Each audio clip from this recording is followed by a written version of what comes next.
शिवरायांचा पुतळा कोसळल्यानंतर सर्वत्र संतापाची लाट आहे। शरद पवार पक्षाचे खासदार अमोल कोल्हे यांनी सद्यस्थितीवर माफी नाहीच कारण या आशयाची कविता लिहिलेली आहे। बघूया। शेजारचा सिंधुदुर्ग 350 वर्ष लाटा झेलत उभा होता।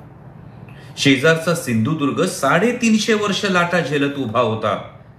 तिथंच राज्यकर्त्यांचा मिंधेपणा पोकळ पुतळ्याच्या मनाला बोचत होता।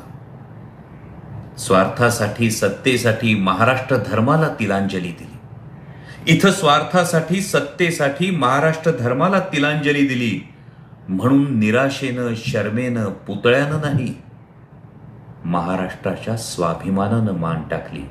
महाराष्ट्राच्या स्वाभिमानानं मान टाकली। पण शपथ आहे